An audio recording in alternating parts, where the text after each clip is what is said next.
नमस्कार। शोमर तोड़ी एनालिसिस में आपका स्वागत है।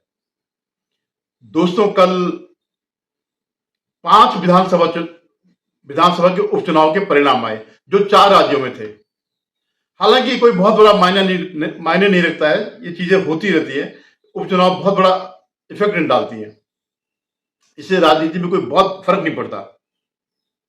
लेकिन इसमें एक खूबी है जिसकी वजह से मैं इसका जिक्र कर रहा हूं कि ये देश के कोने कोने से, हर दिशा से है।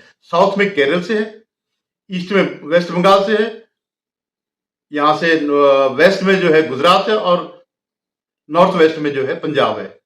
तो इसमें गुजरात की 2 सीटें हैं, बाकी तीनों जगह एक एक सीट है, कुल मिलाकर के 5 सीट थी। इसलिए ये थोड़ा सा वो करता है। और दूसरा एक और भी कारण है जो मुझे लगता है कि भविष्य की राजनीति का इस पर बहुत फर्क पड़ना है। तो इस पर आने से पहले, इसका विश्लेषण करने से पहले मेरा आप लोगों से निवेदन है, आप मेरे इस चैनल को सब्सक्राइब करिए, शेयर कीजिएगा और कमेंट जरूर करें। जितने भी राष्ट्रवादी भाई हैं, जितने भी सनातनी भाई हैं, उनसे मेरा निवेदन है आप मेरे चैनल को सब्सक्राइब करिए। अब मैं आता हूं मुख्य बात पर कि ये क्या क्या स्थिति थी।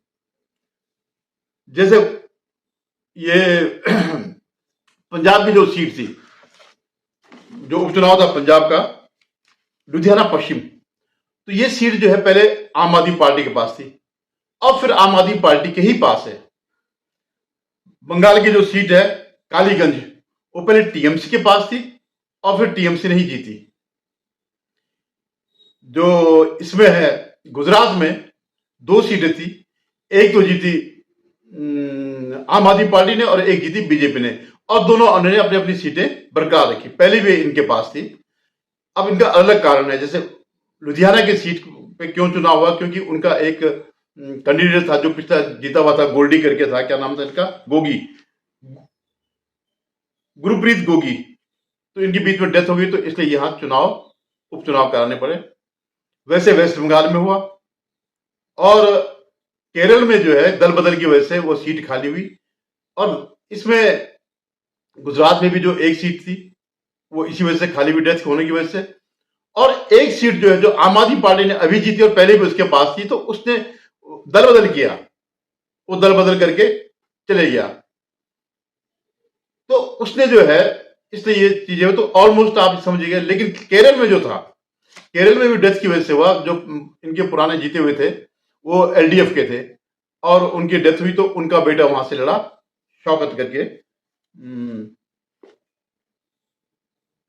आर्यधन शौकत करके। तो वो उसने जो है कांग्रेस के टिकट पे जीता, और उसमें ये सीट जो है पहले उनके पास थी एलडीएफ की, ये इन्होंने छीनी। तो अब एक सीट को छोड़ के ऑलमोस्ट सारी है।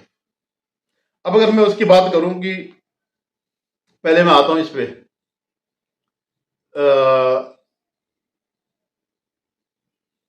जो पंजाब की जो सीट है लुधियाना वेस्ट की, तो ये इन्हीं के पास थी, आम आदमी पार्टी के पास थी। और वहां से जो विधायक थे, जो जैसे आप बताया मैंने कि उनकी डेथ हो गई थी, और वहां पर इन्होंने एक अपने सांसद को लड़ाया। कांग्रेस पार्टी ने जो है अपने सांसद को लड़ाया, संजीव अरोड़ा करके। तो ये क्यों लड़ाया, इस शायद आप लोगों को पता होगा कि ये वहां से राज्यसभा से इस्तीफा दे देंगे और यहां ज्वाइन करेंगे, और एक सीट खाली हो जाएगी, और अरविंद केजरीवाल खुद या अपनी पत्नी या किसी उसको जो है, ज्यादा संभावना यही कि खुद जो है संसद में चले जाएंगे। क्योंकि दिल्ली के चुनाव के बाद आपने कहीं इनका नाम नहीं सुना होगा, लेकिन इन दो इनकी जो जीत हुई यहां से, गुजरात से और लुधियाना से, जो गुजरात की जो है विसावदर सीट से है, तो इससे जो इनकी वो जो मृत्यु थी, इनका जो हौसला खत्म हो गया था, पार्टी ऑलमोस्ट खत्म हो गई थी, और पंजाब रह गया था, ये पंजाब ही शिफ्ट हो गए थे, इनके अंदर फिर हौसला आ गया। अब मैं तो थोड़ा एक चीज और बताता हूं कि क्या चेंज आने वाला है भविष्य की राजनीति में। जो मुझे दिख रहा है, मुझे तो ये लग रहा है कि विपक्ष का अब जो है, कांग्रेस का अंत आ गया है विपक्ष में, और कांग्रेस का स्थान आम आदमी पार्टी लेने वाली है। आप देखिएगा धीरे धीरे करके कांग्रेस साफ हो जाएगी। अब धीरे धीरे करके नहीं, बहुत जल्दी साफ हो जाएगी किसी भी चुनाव में, आप देखिएगा। क्योंकि जितना भी इनका नॉर्थ वेस्ट का जो भी वो था, वोट बैंक था, जहां से भी जीतते, या तो बीजेपी के पास है या आम आदमी पार्टी पर डेंट लगा दिया। अब जैसे गुजरात में पहले ये बड़ी शक्ति थी। कांग्रेस बीजेपी के बाद हुई थी, लेकिन लगातार दो चुनाव में आम आदमी पार्टी ने इस पर डेंट लगा दिया और अब आम आदमी पार्टी इससे बड़ी पार्टी नजर आ रही है। हालांकि जो विसावदर सीट है तो आप तो जानते हैं कि केजरीवाल बहुत नौटंकी बात है, तो उन्होंने कहा कि साहब ये दोनों मिलकर के लड़ते हैं और ये बी टीम है और ये मतलब कांग्रेस है बीजेपी की बी टीम है, और कांग्रेस भी यही कहती है कि आम आदमी पार्टी बीजेपी की बी टीम है। तो ये कह रहे साहब हमने दोनों को हरा दिया, जबकि ये सीट, विशेषकर ये वाली सीट, विसावदर वाली सीट जो है, इसमें बीजेपी का कभी जीता ही नहीं, मतलब कभी जीता होगा बहुत पहले जीता होगा, लेकिन रिसेंटली 10-20 साल में जो है कभी नहीं जीता। यह हमेशा कांग्रेस की सीट रही और इस सीट को जो है जो इसने कब्जाया, तो आप ये सोच लीजिए जो मैं कह रहा हूं कि भविष्य की राजनीति क्या होनी है, वो वही मुझे नजर आ रहा है कि कांग्रेस का हर वो ये कब्जा रहा है, हर वोट बैंक को हर राज्य में। ऐसे पंजाब तो बिल्कुल ताजी बात है, इस चुनाव से पहले इन्हीं का शासन था कांग्रेस का, और पंजाब में भी जो है इन्होंने रिप्लेस कर दिया। और जैसे ये उपचुनाव था तो इसमें बहुत उम्मीद थी कि बीजेपी जो है ये कांग्रेस इसमें अपना रिवाइवल करेगी अगर उसको जिंदा रहना है, लेकिन इसका रिजल्ट क्या रहा कि संजीव अरोड़ा जो आम आदमी पार्टी के, उनको मिले 35,144, और जो भारत भूषण थे कांग्रेस के, उनको मिले 24,510, तो लगभग 11,000 का एक किस्म से फर्क था। लेकिन इसमें जो बीजेपी का कैंडिडेट था उसको मिले 20,300 करीबन, और प्रभुपाल सिंह अकाली दल के थे उनको मिले 8,200 करीबन। तो यानी ये हो गया 28,000। अगर हम इन दोनों को अगर ये अलग नहीं लड़ते तो 28,000 होते। दूसरी बात ये था कि वहां पर इनका रिफ्ट है कुछ आपस में, जो है पंजाब में आपने देखा होगा कि इन्होंने पंजाब में बड़े बड़े लोग बुलाए, वो जाखड़ आए, वहां सुनील जाखड़ आए, जो वो थे पहले मुख्यमंत्री थे, जो पंजाब के मुख्यमंत्री थे, वो भी इनके साथ हैं, अमरिंदर सिंह, कैप्टन अमरिंदर सिंह। लेकिन इनका बहुत ज्यादा वो नहीं हुआ। एक्चुअली क्या होता है, बीजेपी में एक ट्रेंड चल रहा है, मैं एक चीज देख रहा हूं कि बीजेपी बाहर के लोगों को बुलाती है और उनको स्थान तो देती है, उनको महत्व ज्यादा देती है, और जो उसके ओरिजिनल कार्यकर्ता है उनको महत्वहीन कर देती है, उनको कोई महत्व नहीं देता। जबकि बीजेपी की उत्पत्ति एक कैडर पार्टी है, ये कैडर से बनी है, ये हवा पे नहीं है। इनके लोग जो है दरी बिछाते हैं, माइक लगाते हैं, सब कुछ कुर्सियां उठाते हैं, बिछाते हैं, लेकिन उनमें से जिस ढंग से जो नई प्रवृत्ति जो ये उभरी है कि कांग्रेस से आयोजित करे या किसी और पार्टी से उनको बड़ा स्थान देना और अपने कार्यकर्ताओं को उतना महत्व नहीं देना, तो ये भी कहीं ना कहीं एक बात है कि जो पंजाब में इनका रिवाइवल नहीं हुआ। और दूसरा अकाली के साथ हो, तो खैर इस बार ये हुआ कि 20,000 ये लाए, 8,000 ये लाए, तो 28,000 जो है करीबन ये हो गया। तो अगले चुनाव में इस बात की संभावना है कि जिस हिसाब से कांग्रेस का ये है कि जब हारने लगती है तो फिर हारने लगती है, तो जो उसके वोटर है वो फिर शिफ्ट होने लगते हैं। अब निश्चित रूप से वहां पर आम आदमी पार्टी और कांग्रेस है, तो कांग्रेस का सारा वोट बैंक तो आम आदमी पार्टी में चले गया। अब जो बचा हुआ वोट बैंक है वो जो है उसका जाने की संभावना नहीं है। अगर वो आएगा तो बीजेपी अकाली की तरफ आएगा। तो ये आप देखिए कि पंजाब में इसका सफाया होना निश्चित है। ऐसे ही गुजरात में जिस सीट को इससे पहले मतलब लंबे समय तक वहां पर वो रहा, लेकिन अब आम आदमी पार्टी इस उसमें जो है, जो इनका कैंडिडेट था विसावदर से गोपाल इटालिया को मिले 75,000, 75 का 76,000 करीबन मिले, और कांग्रेस को मिले 5,501। तो आप सोचिए गुजरात से तो पतन समाप्ति हो गई। जहां ये संभावना, अभी आपको याद होगा कुछ दिन पहले राहुल गांधी ने हुंकार भरी थी कि हम जो है ये जीतेंगे, इनको दिखा देंगे जो बीजेपी को गुजरात में, इनको पटक देंगे। तो स्थिति ये है। हालांकि उनके जो शक्ति सिंह गोहिल जो अध्यक्ष है उन्होंने इस्तीफा दे दिया, दे या न दे क्या फर्क पड़ता है। तो यहां आप देखिए कितनी, हालांकि बीजेपी के जो किरीट पटेल है उनको 58,000 करीब मिला, डिफरेंस तो काफी है, लेकिन फिर भी विद इन रीच है। और जो दूसरी सीट जो है वो बीजेपी अपना ले गई, 1 लाख के आसपास वोट मिले, और कांग्रेस के रमेश चावड़ा को 60,000 करीब वोट मिले। यहां पर जरूर जो आम आदमी पार्टी का था वो बुरी तरह हारा है। लेकिन जो ये ट्रेंड जो दिख रहा है, तो ये कांग्रेस का सफाया होने का ट्रेंड दिख रहा है।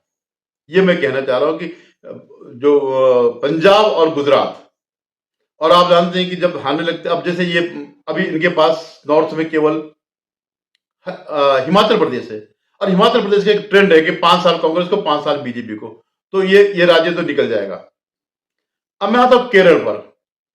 केरल में एक तो उन्होंने बताया कि वायनाड की जो संसदीय सीट है उसका पार्ट है, और इन्होंने उससे छीन लिया ये वाम दलों से। लेकिन यहां पर क्या है,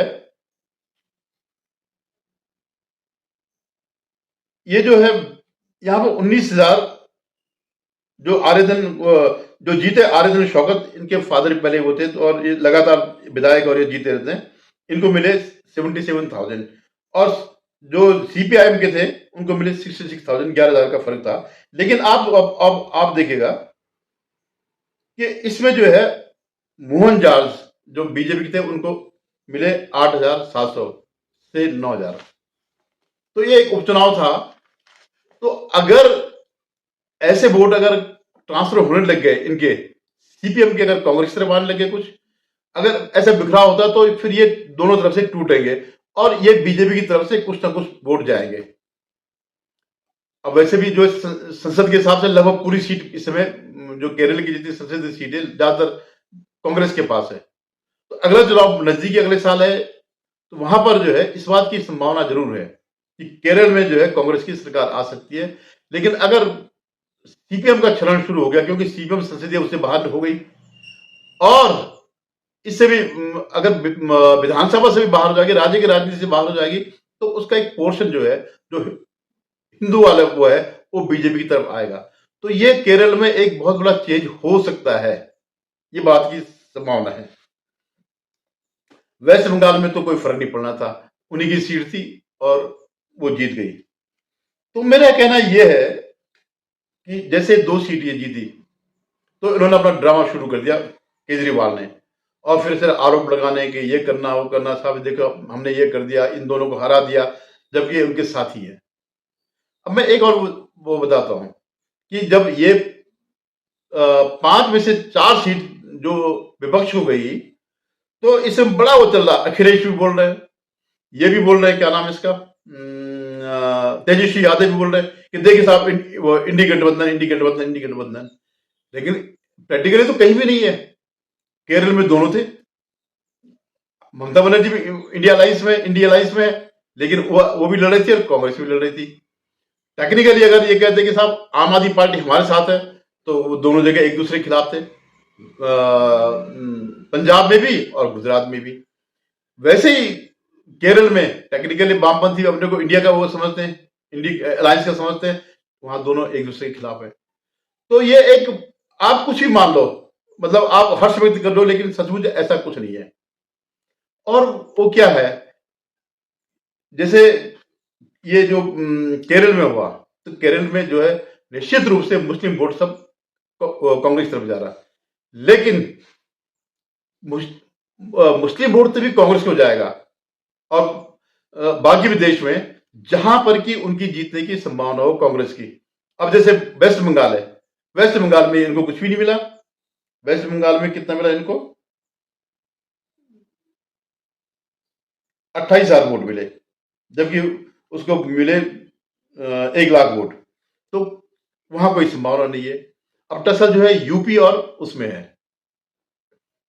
बिहार में, जहां की मुस्लिम वोट के तीनों दावेदार हैं। यहां पर समाजवादी पार्टी है, वहां पर वो है आरजेडी, और कांग्रेस का दावा है। तो ये चीजें जो है वो करेगी, ये आगे जो है इनके अलायंस पर डेंट पड़ेगा।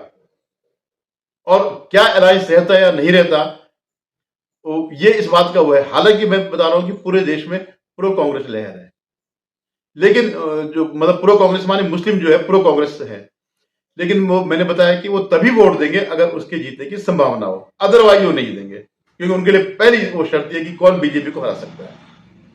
अब देखिए यूपी की राजनीति में क्या बदलाव आता है। वो मिलके तो लड़ेंगे, मुझे लग रहा खींचतान के बाद मिले वो करेंगे वो।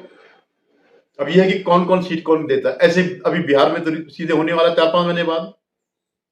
तो मेरा जो कहना यह है कि ये चुनाव साबित करते हैं कि भविष्य क्या बहुत जल्दी कांग्रेस खत्म हो जाएगी और उसका वोट बैंक सब आम आदमी पार्टी को शिफ्ट होगा।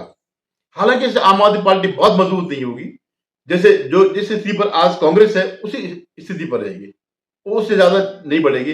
लेकिन कांग्रेस का पतन जो है निश्चित है, कांग्रेस का खात्मा निश्चित है। धन्यवाद। आप इस पर अपना कमेंट दीजिएगा, आपको जो मैं कह रहा हूं उसमें आपका क्या सोचना है उसमें करिएगा। धन्यवाद।